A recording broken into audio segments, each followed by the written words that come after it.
Hello, everyone. It's really great to be here, actually. You're kind of contractually obliged to say positive things about an event when you're invited to speak. But the agenda today is really amazing. You wouldn't expect an industry which is quite so sort of traditional feeling to be talking so much about the future. So when I saw the agenda for today, I thought everything on the program looked absolutely amazing, and I came early and I'm going to stay for a bit later. So I just want to say thank you very much for inviting me to speak here. And it's a sort of privilege to talk a bit about the future. And it's great to talk about change in the world, because I think we are at a point where a lot of people are kind of in denial about change. Like, broadly speaking, there's almost two schools of thought right now. There are people that appear to be burying their heads in the sand. They appear to kind of wish the internet never happened. They kind of long for the good old days when the pace of change was slow. And then there's people who kind of go around hysterically and they stand on stage and they talk about the fact that you're either a startup or you're dead, or the blockchain will change everything, or the 5G will send ripples of disruption through your industry. And I think there's not a lot of place for people in the middle. There's not a lot of place for people who are not making money from consultancy, and therefore they don't need to get people paranoid. But they do feel quite excited about change. And there is this sort of realization that we can do a lot more. So hopefully this presentation, when it gets working, will give you a strong sense of optimism for the future, but a kind of a degree of hope and faith that you're not idiots for being in the place that you are, and that you don't need to sort of wake up in a sweat at 3 o'clock in the morning and think that you need to radically change everything in your industry. So that's a key thing that I want you to get away from today. I will be quite provocative and annoying, just because for some reason when people put on a microphone, I don't know whether they have their PR people in the audience, but it's like they're not allowed to say anything interesting. So there will be things that I say that you disagree with. There'll be things that I say that are wrong. There'll be things that I say that are uncomfortable. And I'm okay with that, so hopefully you will be as well. But the theory behind this presentation is about this sort of spirit of disruption. And there's going to be two words that I use in this presentation quite a lot, which are quite cliched. So the first one is the word disruption. Like, people say it, and it's become sort of synonymous with, change and chaos and things being different. But there's no real definition for it. I mean, there's Clayton Christensen's theory, but I think he's wrong. So I'll be talking a bit about disruption. I'll also be talking about digital transformation as well. Again, one of these words that people love to use and no one really likes to define. So I'll be talking about the difference between disruption and digital transformation and digitalization, which was a word that was mentioned quite a few times before. So that's the sort of schedule for today. As time goes on, I want this to slowly stop being a presentation and start being a conversation. And that's not a very easy thing to do in a room that feels like this. This is not a particularly conversational feeling room. But I do mean, if I say something that you disagree with profoundly, feel free to shout out at that time. Feel free to wait until the end, and we can discuss anything. If there's anything in here that you find interesting, great. If there are other conversations that you want to have that are not in this, then that's good as well. Quick question, anyone here got Bitcoin? If you've got Bitcoin, raise your hands. You can always track the price of Bitcoin by how proudly and quickly people raise their hands. If you did that about 3 years ago, everyone sort of stands up, woo, I'm going to buy a Lamborghini. And then a few days ago, it was more like that, and then we're going back up. I'm not going to talk about blockchain at all. I'm quite surprised that no one's mentioned blockchain. But the fact that it hasn't happened yet gives me faith in this audience. Okay, so if I was to get you to sort of think about cars that are really fast, it's a weird sort of exercise to do at this time of day. But in your head, if I was to ask you to think about cars that can accelerate really quickly, So, think about fast cars. Think about cars that are extremely fast as accelerating. So cars that can go from 0 to 60 miles per hour in less than 2.5 seconds. Like we all, in that long, protracted break, were able to come up with lots of vehicles that could be this fast, mainly because you saw some of them on the screen. So the fourth fastest car in the world right now, by some measures, is a Porsche. This is what fast cars look like. You know, they're very low to the ground. They're extremely expensive. They're very impractical. There's going to be no golf clubs going in that car anytime soon. And they're from car companies with a long pedigree of making extremely fast cars. Another example, this is even faster, Bugatti Veyron. Even less practical, even more expensive. I don't know if you have speed humps in the countries that you live in, but it's going to struggle. And cars like this, we know what cars like this look like, and we know what they feel like. They have massive, petrol engines in them. 8-liter engines, twin turbochargers, and they come from companies that know what they're doing.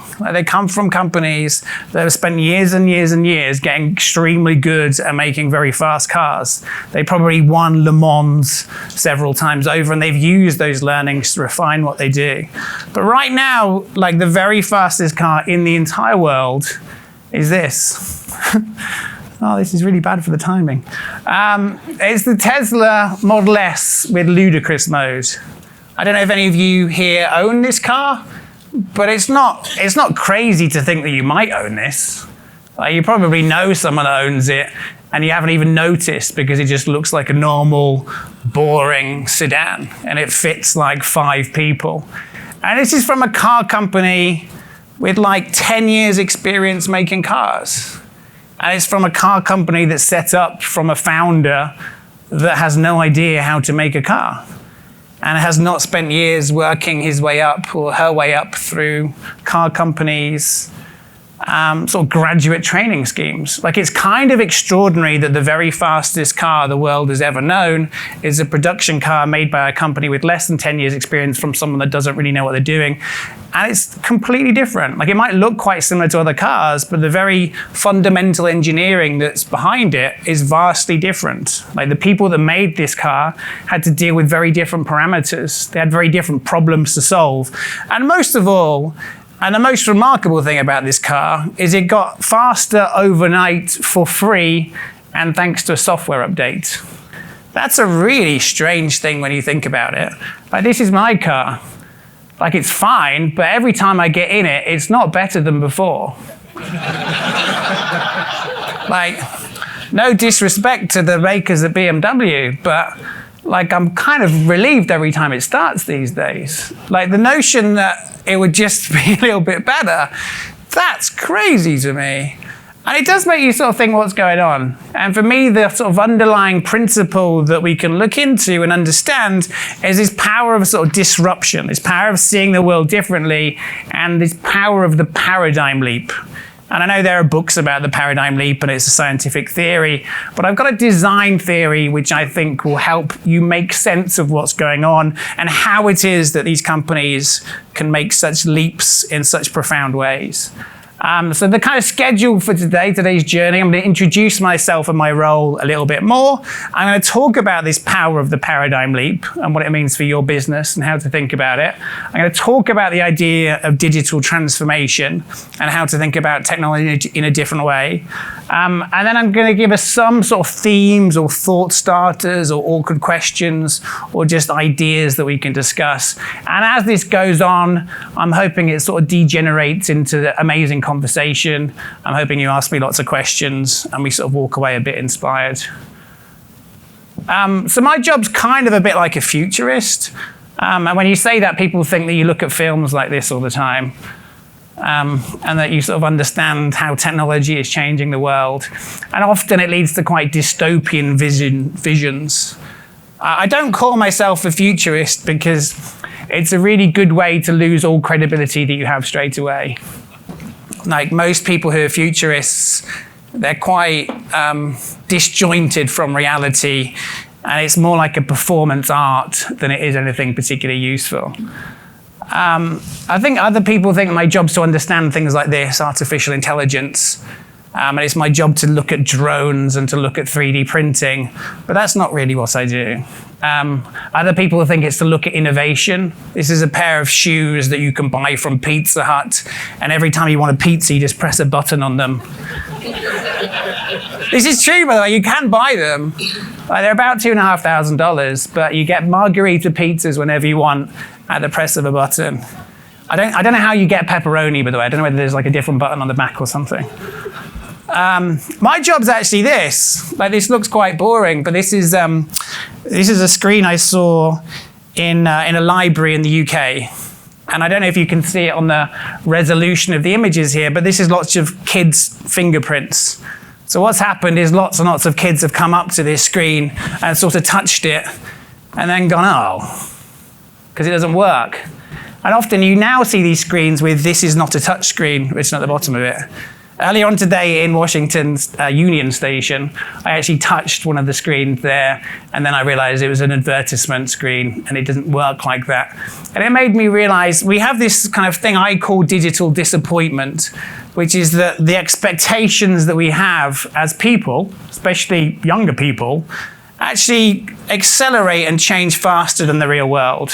And the kind of delta between what we expect to happen and what we normally see actually grows bigger every day. So we spend our life generally thinking, oh, I thought the internet would be faster than this. Or, oh, I thought I'd get a signal here. Or, oh, I didn't expect my power to go down this quickly. And it's worth being highly empathetic to a customer base that are very spoilt. I want to set up a blog called Signs of the Times, which would just be little things that people write on bits of electronics to try and guide people through them. Like, I'd love to see the retailers that have had to put these signs going "not contactless" in red pen because hundreds of people have come up and tried to touch their card against it and it doesn't work. This is from my sister's fridge, "no screens before school." Oh, goodness me. This is very digitally disappointing.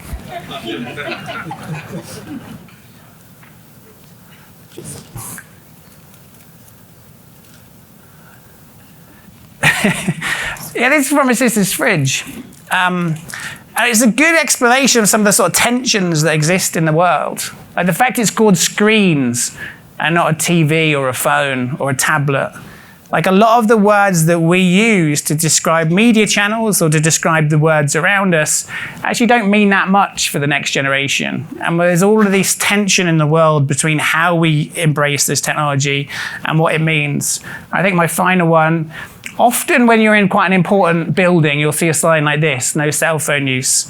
And it dawned on me recently that no one knows what that means anymore. Like, does that mean you have to be quiet? Is it about phone calls? Does that mean you're not allowed to take pictures? Is it about the photography element of a phone? Does it mean you're just not allowed to have something that is that sort of shape in your pocket? Like, we have no real understanding of what this technology means for us. So a lot of my job really is going around the world and looking at how people behave and listening to people and then exploring ideas. And I do so by writing. So I've written for all these publications. And I do tend to be quite annoying. So I'll write pieces like, "millennials are not hard to reach. They're actually the most connected generation we've ever known." Because a lot of people go around saying that millennials are hard to reach, and it's just not true. And then I'll write another piece saying, why are we even talking about millennials? Like, that's a really useless word. It doesn't really mean anything. And then people just think I'm grumpy. I wrote this quote, so this is my claim to fame. So if you've seen this quote anywhere on the internet with other people's names on it, it just goes to show how the internet works. People steal other people's IP. C'est la vie.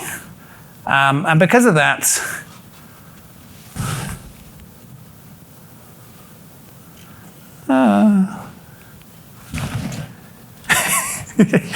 I guess so. I'm worried it's going to do the leapy thing. Yeah, shall I do? I'm going to go like that. Is that all right? Because of that, I got asked to write a book. Has anyone here written a book? It's not a very nice thing to do, is it? Like, honestly, don't write a book. What's that? No one reads it. No one reads it. It's a bit depressing. I'll read your book, Lawrence. It's a really hard thing to do, write a book. I also work for Publicis Group as well, which is the second largest advertising holding company in the world. And it's my job to guide our clients through change. So I'll speak to banks, I'll speak to insurance companies, I'll speak to people that make toothpaste and try and irritate them in a helpful way. So the first chapter was about this idea of the paradigm leap. And I think we operate in a world where design needs constraints. Like I'm trained to be an architect. I wasn't a very good one, which is why I do this now. But in architecture, you learn that you have to have constraints within the design process. So when you build a building, you normally get a budget, you normally get a plot of land, you normally have a client brief which dictates where the sunlight needs to be, how big it needs to be, how many bedrooms. And it makes you realize in life, if we actually don't have any constraints, it's very difficult to start anything. Like if someone said to you right now, you can draw a picture of anything, on anything, with anything, for no reason, most people in the world would be so paralyzed by all the options they could do, they wouldn't actually draw anything. Like the only people that can manage with that brief are kids, but that's a different presentation altogether. But what tends to happen is we make assumptions. So the only way we can really deal with open briefs is to make assumptions. So if you're an architect, you're probably going to assume it's on planet Earth. And you're probably going to assume that means there's gravity, and you're probably going to assume that the client is not a kind of multi-billionaire that you've never heard of before. You're going to assume that material science has properties that you can't challenge. So life is full of these assumptions. And I think what it means is we create a sort of evolutionary funnel. So we start with a kind of brief or a job to be done, and then we use these assumptions together as a group of people to get to a better and better solution. And we get to this thing kind of called an optimal solution. And I'm going to give you some examples of this. With nostalgic technology, just because it's fun to think of nostalgic technology. So this was the first ever personal music player. I don't know if any of you own this thing. I'm not going to judge you if you did. I think it was released in 1979. It was about $3,000 US, and it was both amazing and terrible at the same time. Incredibly expensive, not very good sound quality. You couldn't rewind it. If you wanted to rewind a tape, you had to take it out and spin it around on a pencil. Or you could turn it around, press fast forward, then eject it, and then take it out. And then that had rewound it in it's almost like quantum physics when you think about it. And then slowly got better. So slowly over time, it got smaller, and it got cheaper. And we added radios to it, and we made it yellow. And we had Dolby B. And then we had Dolby C, and no one really knows what those things were, but it was better. And then it got cheaper and thinner. It actually got to the point where they were kind of beautiful items that played music really well, and they had rechargeable batteries, and they were quite cheap as well. There was a point where you could buy them from gas stations or petrol stations if you wanted to. And we saw this progress. We saw this kind of linear improvement, which is a good demonstration of this evolutionary funnel that we go in. But just as we made the world's best ever personal cassette player, along came the worst ever Discman or personal CD player. But the worst ever personal CD player, which was very expensive, would easily skip, had terrible battery life. The worst ever personal CD player was still better than the best ever Walkman. And that's a kind of paradigm leap. So what we've seen there is all these people work around the same criteria and the same assumptions and the same methodology, and we somehow see them completely flip to another paradigm. And the amazing thing about the people working on the Sony Discman is you would have needed very different experts. Like the people that worked on that were not people that understood Dolby B and Dolby C, because that actually meant nothing in the era of the CD. Like you needed people that understood lasers. You needed people that understood motors that can turn something around very quickly. You needed to somehow have designers that could work with a completely different envelope of material. And that's the difficult thing. When you move to a different paradigm, you need different experts. And we saw the same sort of evolution happen with CD players. I won't dwell on it, but we saw the same refinement within the same paradigm. And then we saw another paradigm shift to MP3 players. And again, amazingly, the best ever CD player was incredibly cheap, incredibly light, had batteries that could last for a long time.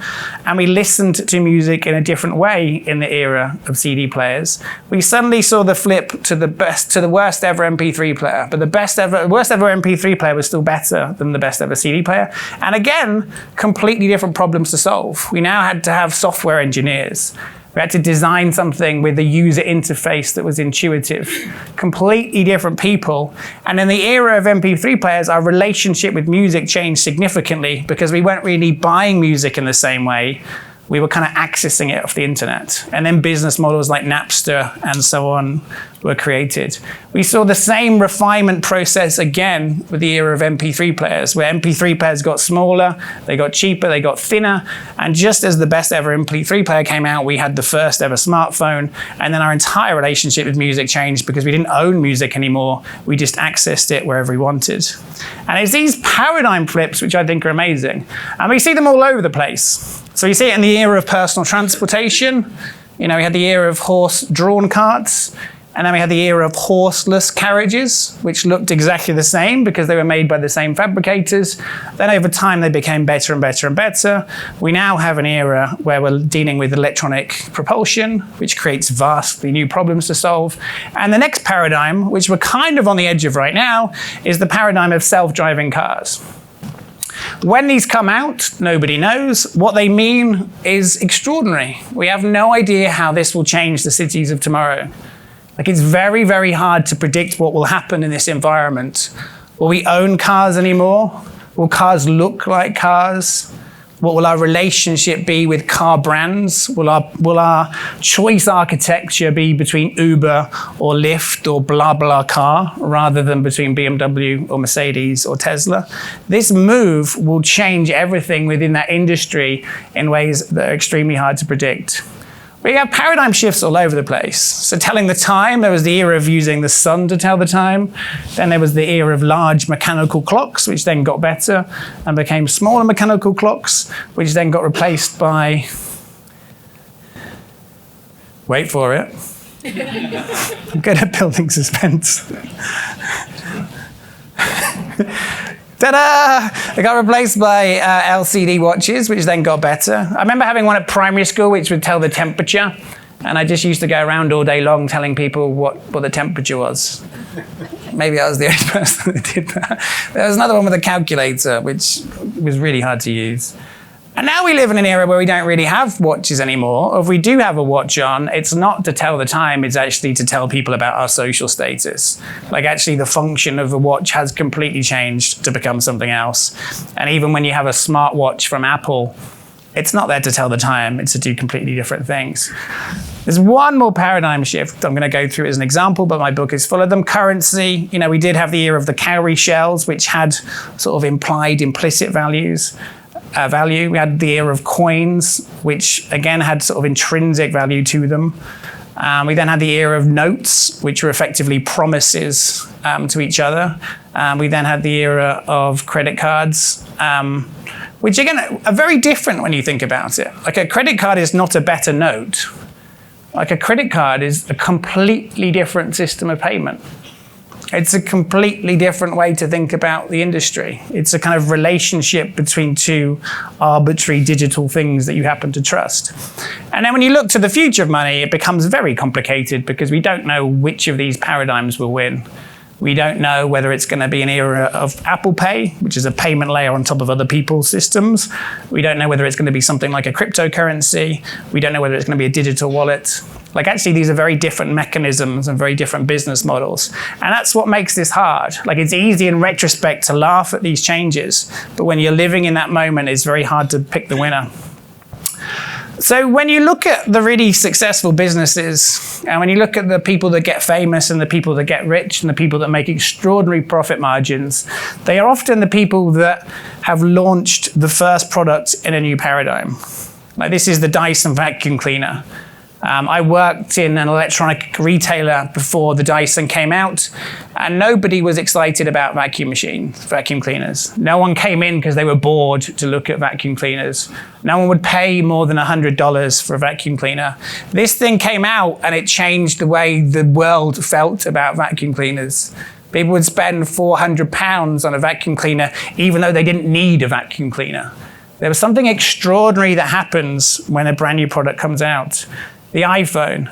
I'll talk a bit more about this later on, but I worked at Nokia when the iPhone came out, and there was no research that we ever did that suggested the iPhone was a good idea. We actually made mock-ups of something very much like the iPhone, and people hated it. Like, it takes someone without that experience to push the boundaries because they don't know what they think and what the industry assumes to be parameters. It's the same with Netflix. Like, from Netflix to Facebook to Uber, we realized that these people have succeeded in doing something not despite a lack of experience, but because a lack of experience. It's because they can ask different questions. It's because they can fail spectacularly. It's because they're not afraid of their industry peers and what is collective knowledge that becomes best practice. It's because of that that they can thrive. And I think it's fascinating as a group of people or as individuals to think about what a kind of naive, smart person would think about your industry. What assumptions would they challenge? What would they create instead? So that's the first bit. The second bit is this idea of digital transformation. Now, of all the people in this room, I probably know less about electricity than every single one of you. So this is quite a tough moment for me. But I am aware that the sort of study of the development of electricity and the tensions that it created and the chaos that existed and the uncertainty in its future are really interesting to study. So I looked a lot at the design of factories in the UK before the electrical age. I don't know if any of you have studied this. Hopefully not, because you'll know more than me about this. But factories before electricity were constructed like this. I don't know if you can see on the diagram behind me, but there's a kind of long sort of iron rod that goes down the sides of the factory from the foreground to the background. And this element is called a line drive shaft. And the idea here is that the only possible way you can power things in a pre-electrical age is to have a transmission of power like this. So this is an extremely heavy, extremely expensive, extremely inefficient sort of drive shaft which powers the entire factory. And the entire architecture and location of this factory is completely dedicated to this element. Like, the building has to be long and thin to make sense of it. The machines have to be located relative to this line drive shaft in a way that makes it most logical for the position relative to that. The building itself has to be extremely heavy because this millwork, as it's called, is extremely heavy. And it's a massive fire risk. Like, this thing is vibrating like you wouldn't believe. It's incredibly loud. It's incredibly noisy. This is both a terrible way to construct a factory, but also the only possible way that people could create the factory. And what drives this thing called the line drive shaft is a massive steam engine. A huge steam engine exists in its own power plant on the side, and it takes a lot of people to keep this steam engine going. There's a lot of people responsible for delivering the coal or the wood. There's a lot of people responsible for maintaining this entire thing. But this is a system that people are very happy with. So when electricity is invented or created, or whatever word you want to use, this is what the factories look like afterwards. For about 30 years, they looked absolutely identical to factories that existed before. And for about 30 years, every single factory owner was rather pleased with themselves. Because what they'd done, slowly, over a period of 5 to 20 years, is they'd taken out the steam engine and they'd replaced it with a massive, great big electrical motor. They changed nothing else whatsoever about the factory setup other than switching out the electrical motor. the steam motor for electrical one. And yet these factory owners were very pleased with themselves. These factory owners thought that they'd really understood the power of new technology because electricity at this time was cheaper, these motors were more efficient, because it needed fewer maintenance staff, and it allowed the factories to get set up and running with a lot more control over them. So for about 20, 25, 30 years, the entire world of factories doesn't change at all. It's only when brand new factories are constructed that people are aware of the errors they've made. When it becomes clear that every single machine can actually have its own power source, like the entire factory gets reimagined. Like the machinery is now located in a much more efficient way for the creation of the things you're making. You suddenly see much more space appear between these units. Factories become much lighter. They become square-shaped. They start being multi-story. They start becoming nice places to work.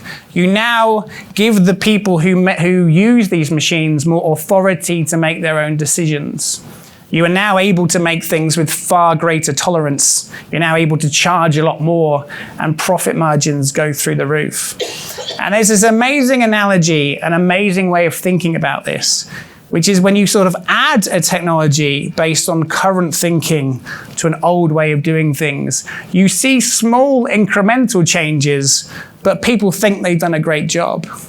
When you build something brand new for this era, you actually realize that this wasn't a sort of linear additive improvement. It was actually a complete revolution in the entire unit economics. Because what had happened before is people thought that electricity was just a unit of energy. They thought it was just a way that you could turn something around. And actually it became a profound new philosophy which changed the entire assumptions of the industry and became a paradigm shift. In fact, now these factories could be located anywhere on the planet. They didn't need to be located near the source of fuel. They could be located near the ports where they could export goods, or they could be located near cities where there was much more labor around. I won't dwell on this now because I don't have that much time, but it's fascinating to look at some of the problems with early electricity. Like, it's impossible to realize this right now, but electricity required quite a big sales job. Like, they were the best marketing minds of a generation were employed on trying to sell this thing. And because the people who were quite wealthy at the time were the only addressable audience, and those people already had servants, it was actually quite hard to persuade people to swap out what they had. They basically had lighting, which they weren't responsible for operating themselves. So the only possible use case for early electricity were Christmas tree lights, which they sold on the basis of being safer. Because at this point in time, no one had invented anything yet for electricity. Like, it wasn't really possible to see the benefit, because the benefit really comes from the things that you create in that world. So it was only really when things like electric fridges got invented or electric vacuum cleaners got invented, all of a sudden the benefit of electricity was clear. But there were still houses that were constructed both with gas lighting and electrical lighting because the builders were kind of hedging their bets. They were making sure that if this electricity thing was actually just a fad, the owner would work out fine and be happy with it all. And it's fascinating to see what this really meant, because actually it was the creation of items like the vacuum cleaner or like the iron or like the refrigerator, which slowly changed the world. Again, it's misunderstood. People often think that washing machines suddenly allowed women to go out and work, but it didn't, because what happened is when we created washing machines, we just expected to be cleaner. So rather than doing cleaning once every 2 weeks, it just became a daily chore for someone to do. It was the slow creation of this holistic ecosystem of devices which led to women entering the labor force, which led to massive, massive increases in productivity. So it's fascinating to look at the relationship between society and inventions and sort of wealth creation. So if there's one thing to get from this sort of interesting story of history, it's that we have these sort of two stages. We have this stage before the technology is there, where things kind of make sense, where we become quite comfortable in a paradigm, where we kind of agree on the right way to do things, and where we then go through transition, where we tend to sort of add things to what we've done before. A good analogy, I think, is the hybrid car, where we kind of take the car that we saw before and we take the infrastructure of gas stations or petrol stations and we take the existing units of dealerships and then we add in a little bit of electricity to it. And it's the stage when you really sort of reimagine what's possible. It's that second stage. It's the Tesla, it's the Netflix, it's the Facebook, which is where all of the kind of value is created. But there's this messy interim. And we see this messy interim in the world around us at the moment. So with the signs of the times that I showed you before, it's the companies that no one knows if they're going to become unicorns or whether they're going to collapse. It's that kind of messy interim where we don't have the accounting protocols, we don't have the business models, we don't have standards. That's where life becomes difficult. So my analogy, my talk of the electrics in the factories is a very good analogy for digital transformation. And this idea that we need to sort of rethink what's possible. And I think there are two contradictory concepts that we have to try and keep in our heads at the same time. One is digitalization and one is digital transformation. And digitalization is the equivalent of swapping out the steam engine with the electrical motor. It's doing the smallest possible thing that looks quite modern, but it's not based on fundamental rethinking, whereas digital transformation is to rethink. So some examples. It's notable for me that most e-commerce catalogs just look like digital equivalents of paper catalogs. Like no one has rethought what it should feel like to buy something. They've basically sort of taken the paper from the past and pulled it through a digital lens. When you look at departure boards in airports, I mean, they're exactly the same as departure boards from before. I'm surprised they don't animate with some sort of like, I don't know what you call that, but the sort of flicking thing they do. I'm surprised they haven't replicated the errors of the past. There are companies right now that are creating virtual reality shopping malls. And the idea is you put on a headset and you can navigate different stores in a virtual shopping mall. This is profoundly stupid. Like, do they have crying babies as well that exist in this virtual reality world? Do they have kind of like kids that need to go to the loo just to add to the reality of it? Like the number of times we make stupid mistakes with this stuff, like absolutely destroys me. But we see this everywhere. We see this kind of building on top, and it's almost like a patch on a bad system. So there's an app in the US mainly called Instacart, and the idea is that you order groceries, then that order goes to someone who then drives to a grocery store, picks up the things that you wanted, gathers them together, and then delivers them to you. That's a really bad way to create an infrastructure for grocery. What you actually really need is to really rethink the entire environment. Like, why are you taking items and putting them on a store and then putting them in bags again?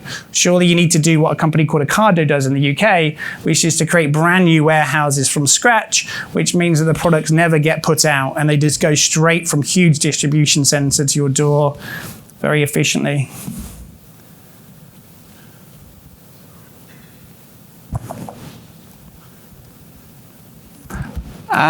We see the digitalization of TV shows. When you think about it, probably the two most useless ways to navigate TV are what TV channel it's on and what time it's on. If you had to explain this to a kid, their mind would be blown. Like, we are entirely used to an era of Google, and we just like what we like, and we type it in, and we get it. So the entire current TV architecture is a bit like navigating music by record label, and you downloading an app called the Virgin Records app, and you can just get Virgin Records on that. And then the Island Records app is where you can get Island Record songs. Again, we tend to sort of pull through the mistakes and the architecture and the friction and the sort of inefficiencies of the past through a new lens. Whereas digitally transformed TV is something like Netflix. And Netflix shows are precisely the same length as each other. They're precisely the right length to tell the story. There's no need for them to be 23 minutes long because they need to fit 8 different advertisements in to afford them. Actually, you can create brand new stories and brand new story arcs and brand new narratives based on the idea that shows can be precisely as long as they should be. This, again, is a good example of digital transformation. So hopefully that bit made sense. So digital transformation is to recreate for the new world. It's to forget all the muscle memory. It's to look at what technology makes possible, but it's also to surround yourself with an empathetic view of what modern people want.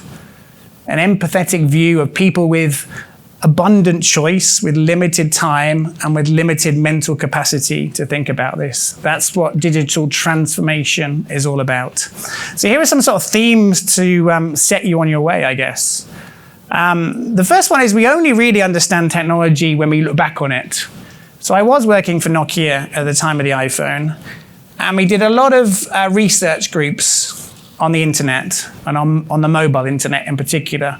And we'd hand out prototypes of what was actually quite similar to the iPhone. And this phone was obviously going to be quite expensive. It was very heavy, had a big touchscreen. And when you'd speak to people about it, they'd play with it. And they'd say, it's great, but I don't really need it. And you'd say, why? And you'd say, you'd ask them why. And they'd say, well, it's big because I'm going to get the internet on it. And it's expensive because it's big, and I'm worried about getting my fingerprints on the screen. But more than anything else, I don't really need the internet on my phone because I've got it at home. And it was quite amazing, because at that particular moment in time, that seemed like quite a rational thing to say. And we sort of went back to the drawing board. But if you explain to people now that's how people saw the internet, it's quite extraordinary. So when we talk about 3G or 4G or 5G, in the world of cellular infrastructure, it's quite common for people to just think they've got enough. And then what ends up happening is that we create societal norms and we create business models and we get people incredibly spoilt. And then they create things that we never really saw before. Success creates vulnerability. These are not new examples that are not cliched. Like everyone spends their whole time talking about Nokia or Blockbuster. But be careful that success kind of leads not to sort of arrogance, but it leads to this feeling that somehow you don't need to change. Like what we are very good at becomes our Achilles heel. Like Blockbusters, I'm sure, before Netflix came along, were having meetings about how to sell more ice creams in each of their locations. Or someone had just done a new deal with Pepsi that allowed them to get Pepsi cheaper. Like that is the kind of stuff that Blockbusters will have been talking about rather than thinking about Netflix. So be aware that what we do and what we make tons of money from actually creates this sort of vulnerability. We have to challenge assumptions. Like if nothing else, I think the evolutionary funnel I went through before did a very good job of showing how assumptions about our business and assumptions about what people want and assumptions about how people will behave is extremely dangerous to us. And we actually need to sort of seek the opinions of people with lots of imagination and with very different backgrounds to us, and people who are quite wild and almost reckless in their thought, because those are the people that are going to help us defend against these big changes. You would note that real change in the world is not as incremental as we think it is. Like the entire retail landscape for many years was predicated on this idea that bigger stores were better, that bigger stores were more efficient, that it was really about getting as many different SKUs in front of people as possible. And then it actually turns out that all of these large format retailers are now the most vulnerable because they've kind of constructed for this wrong paradigm. And you see this everywhere. Like I've just come here on the, it's called a high-speed train, but... And you know that if they were going to improve that line, they would find ways to repair the signaling. Like in the UK, over a 20-year period, I think we spent about £20 billion upgrading one of our rail lines. And for 20 years, there was a lot of disruption. And for 20 years, there were incremental improvements. And we've now got to the point where my numbers are going to be wrong here, but about £20 billion later, we now have trains that can go about 140 miles per hour, rather than the ones before, which could go about 120 miles per hour. And they can fit about 20% more capacity. And if they created a brand new railway from scratch, they would have spent marginally less money, and they would have improved the capacity by about 4 times, and there would have been zero disruption. But to be the person that decided to do a capex expenditure of £20 billion in a 5-year period was much harder than being the person that could spend £2 billion per year and then realize they got their numbers slightly wrong and it needs to be a bit more expensive. So there are technologies like the Hyperloop that come along. I'm not selling the Hyperloop, but as an example of a paradigm leap, I think it's fascinating. The best place to see these paradigm leaps is to go to the nations which are building themselves today. So it's great for me to come here and to see so many people who come from newer nations. Because, and this is in all due respect to Americans, like this is a terrible place to look at the future. Like the USA is basically a cathedral to the success of the 1970s. Like everything that you see around us was built for the first time with the best technology available in the 1950s, 60s, and 70s. Like the airports in the US are, in a year where I will travel to 50 countries, the worst airports I will see will be in the US. And the very best airports I see will be in China or in Africa. And I think there's an interesting thing that we need to do, which is to make sure that we go out there and we see the world and we look to replicate from nations that we might not have expected to. Because the very best drone delivery system in the world right now is in Rwanda. It's not in California. And the very worst banking system on the entire planet is the US, where we still use checks. Like if you come from another country, like this is not irony. Like we still write notes saying, I promise to pay you, Derek, this money. And it's definitely me because I've wiggled my hand over here. And because this is quite a stupid way to pay someone, and because it was annoying to go to banks, you can now take a photograph of that check, and that check will be sent to a center in India where someone will make sure it's okay and then process it for you. It's an incredibly bizarre system. So go out to the world and sort of learn from other countries. The economies of these leaps don't work very well for incumbents. Probably the worst airline I will fly in a year is British Airways. And the main problem with British Airways is they were really good about 20 years ago. And because they were really good about 20 years ago, they got very excited and bought the best planes in the world at that time, which are now pretty much the oldest planes that fly. I flew Philippine Airlines the other day, the best flight I've ever had in my entire life, brand new planes. Like this is what happens when you build for the first time. But it's very hard, if I worked in procurement, to explain to British Airways why a 747 is a bad idea, because it's kind of fine. It's not sufficiently bad that they need to replace. And that's this sort of slow death by 1,000 cuts, which can often happen to companies that have a lot of memory of recent success.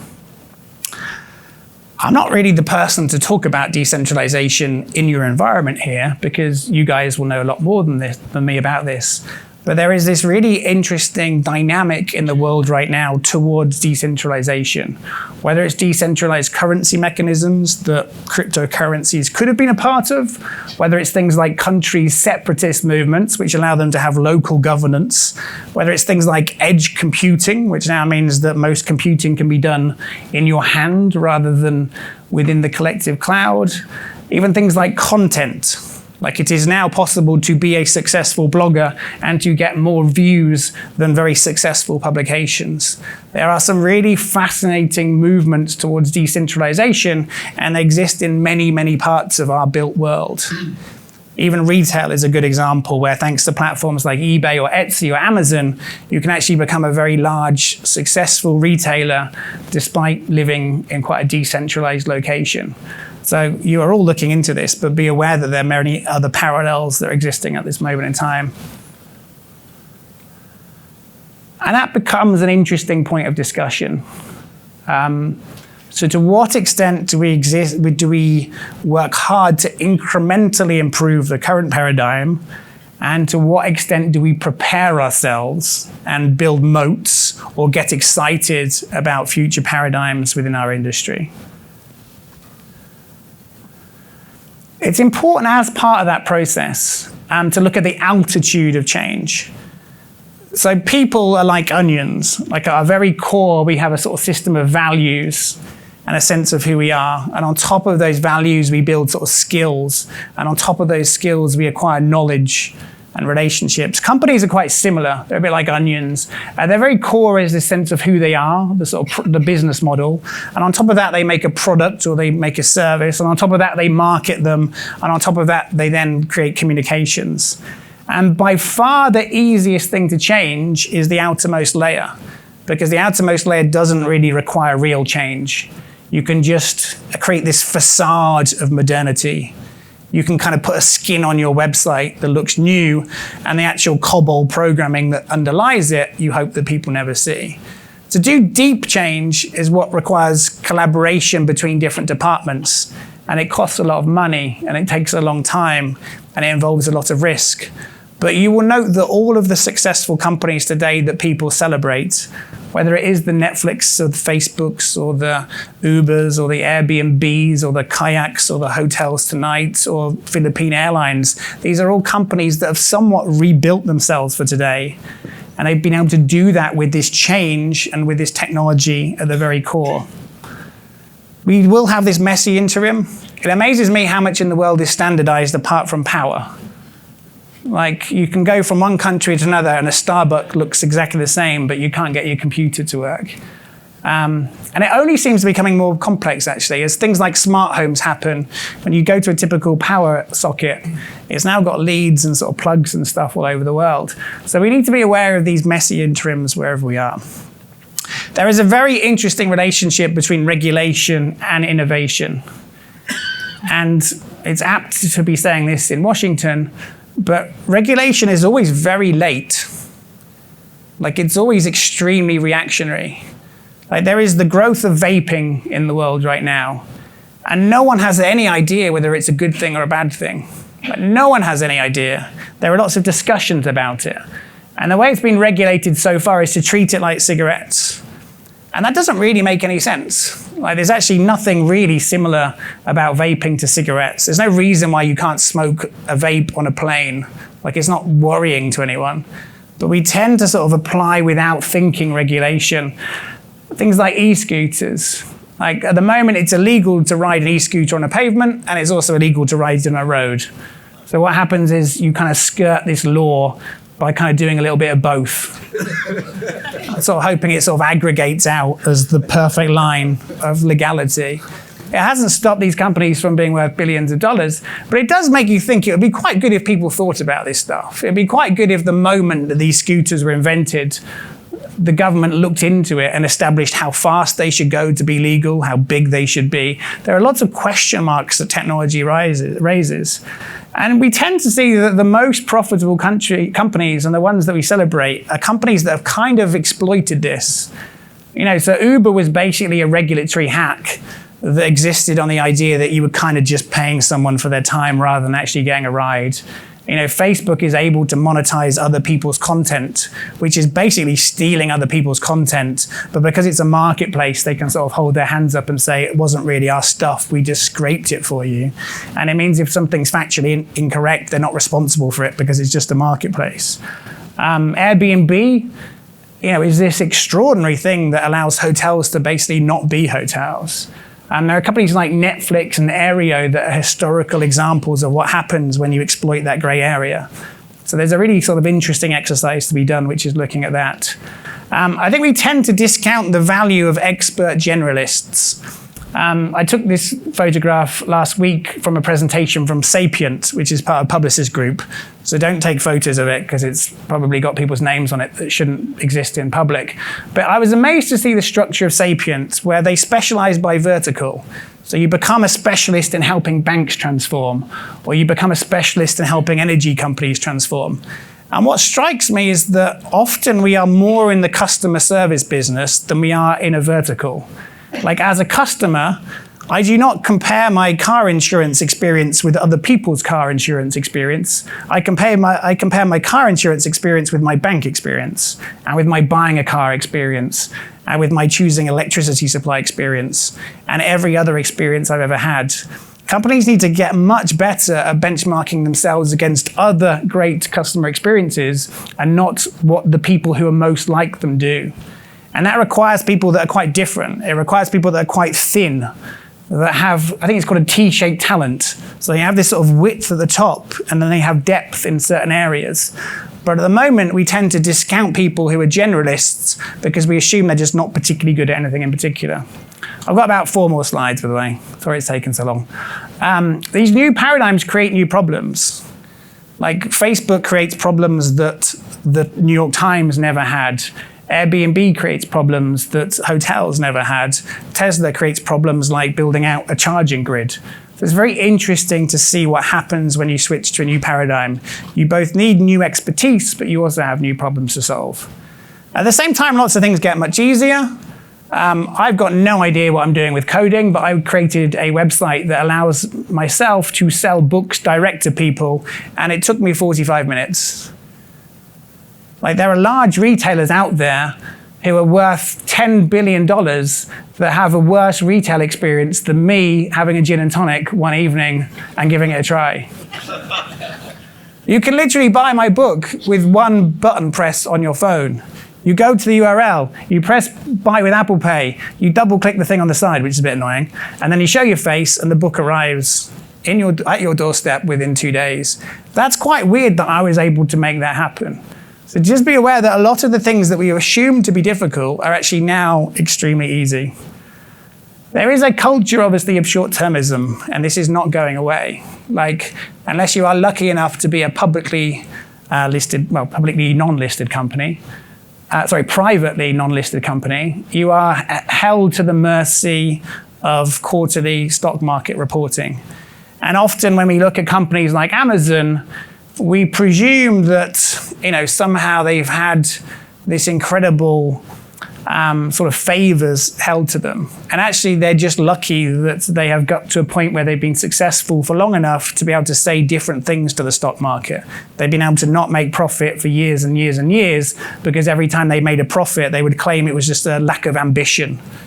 Like every company now, if they don't make a profit and they reinvest everything within their own creation, that's now shown to be a sense of strength in the technology age, whereas other legacy companies are held to different accounts. I'll move past that one.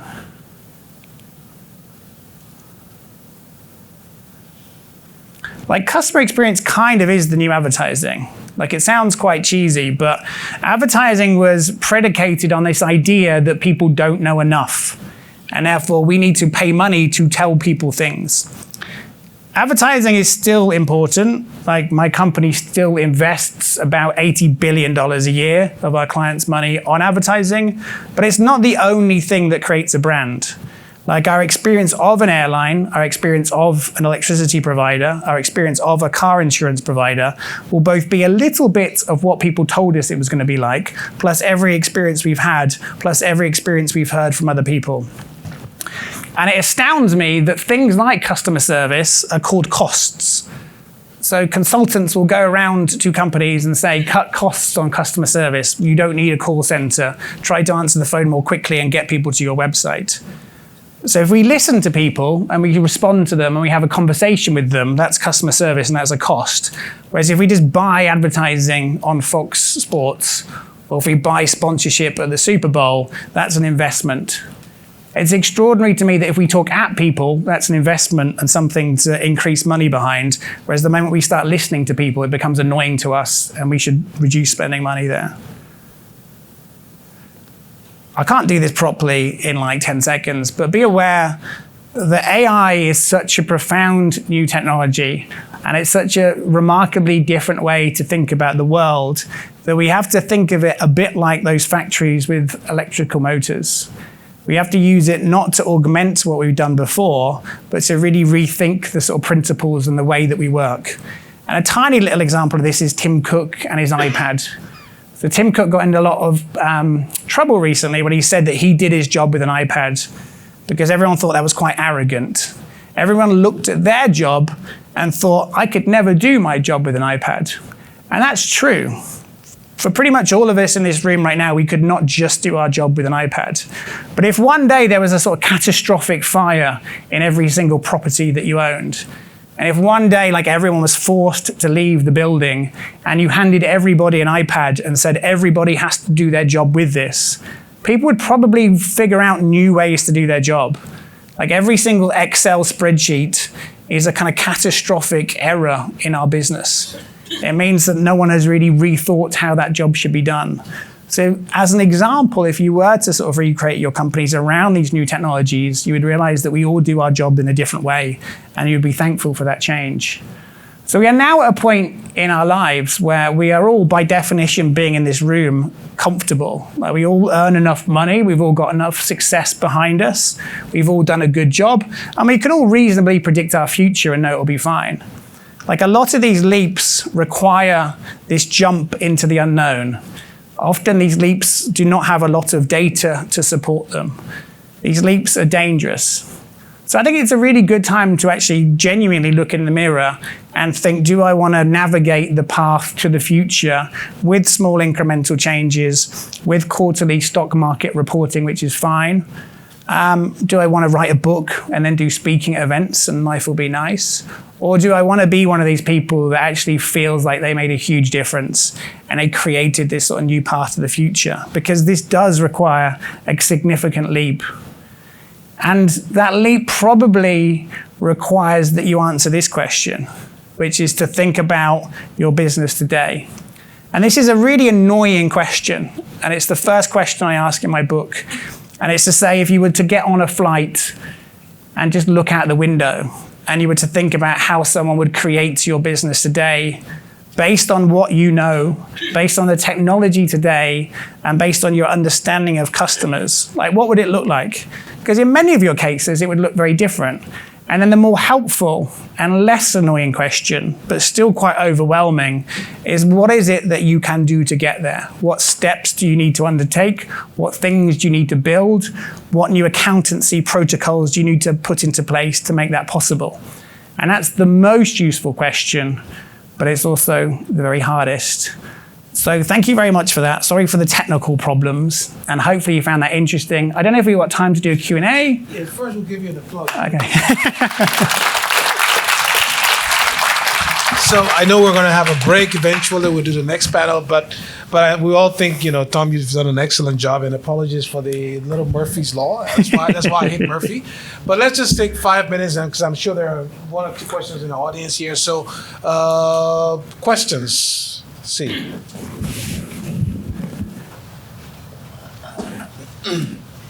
That was completely awesome. So I'm interested in 2-year-olds. This question is totally out of the box, but what?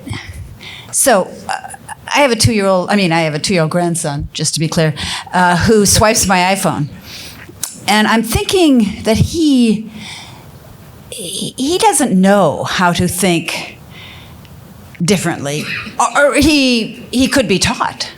So I guess many of you are parents or grandparents or whatever, godparents or whatever. So I wonder what we could do to sort of get people to be willing to take these kinds of risks. I mean, I've been talking to some people that have very big businesses and make a lot of money, are very successful, very comfortable, as you explained. But I think we owe it to that next generation to help them think differently and get over that digital disappointment and let go of the past and all these things you've talked about. I mean, I wonder how we do that. Well, it's a great question, and it's really important. And this is more punchy than I mean it to sound. But there's this weird feeling that somehow we teach people to be creative. And actually, it's that we teach people not to be creative. Like, little kids are the most creative things around.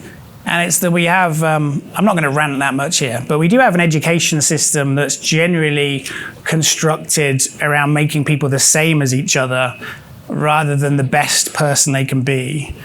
And most education systems are kind of rooted in the armed forces, who took a model from religious organizations around the sort of 7th to 12th century, which is based on compliance. And most sort of educational systems are basically systems by which you manufacture cogs which are identical, because if cog B breaks, you really want to get another cog B, and cog B just happens to be a person. So I think more helpfully, we are born to be creative and we are born to be curious. And we now live at a moment in the world where we have access to all human knowledge ever made, all music ever made, all films ever made, all writers that have ever written. So you couldn't really create a more exciting environment for kids to be brought up in. So I think more than anything else, it becomes a question of fanning those flames of curiosity and accepting that we should do all we can to protect people from this need to fit in and to feel the same and to sort of comply. I'll leave it at that because otherwise I could go on for a really long time. But I think I'd be optimistic about it. I mean, something to note is we've had all this stuff that's come into our lives, and generally speaking, we've sort of absorbed it all and added it to our lives, and we never really thought about how we're spending our time. And we tend to spend time in quite a bad way. We tend to sort of go on Instagram and just sort of do that for hours. And we kind of write to people on the internet who disagree with us and get angry about it. And actually, I think we need to be a little bit more thoughtful and clever about how we use our time. And that involves making sure we have time away from screens. And that involves making sure we meet people in reality and that we don't get stuck into the sort of wormhole. Because most of these platforms, well, they basically all make money from advertising, and they all make money from advertising by getting you to click. And the only ways to get people to click are to get people angry, or to get them slightly aroused, or to tell them something that's surprising. So most of the modern media environment exists on predicating outrage or fear.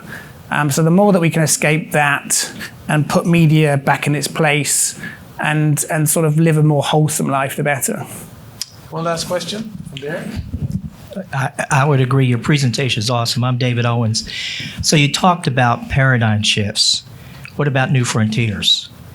So Elon Musk is looking at a whole new frontier, space travel, whole new set of technologies that could be created from that. What are your comments on that? I mean, space is always good because it gets lots of money into this area and because it gets innovation to feel exciting and glamorous. So I think the sort of culture that something like going to space or further into space creates is very useful for everyone. I worry slightly it becomes a means of distraction. I mean, if you look around our planet today, we both have amazing things which are more positive than we've ever seen before. And then we also have more worrying things than we've ever seen before. And you can pick one of many worrying things. And it actually doesn't seem to be that hard to solve many of the worrying things that are on our planet right now and that we know to be problems. And I think, I mean, it's not my place to make political gestures, but I think if we could get someone like Elon to be more excited about the anti-vaccination movement than going to Mars, that would be quite helpful. If we could get him to be more excited about clean water across the planet, that'd be quite helpful. Like, it may well be that this assumption that we can literally escape our problems through very, very, very difficult science seems to me to be slightly strange when actually there are very real problems that could be solved with much more mundane science right now. I think people in Silicon Valley get a bit strange these days, to be honest. All right, on that note. Thank you very much, Thank everyone. you so much, Tom.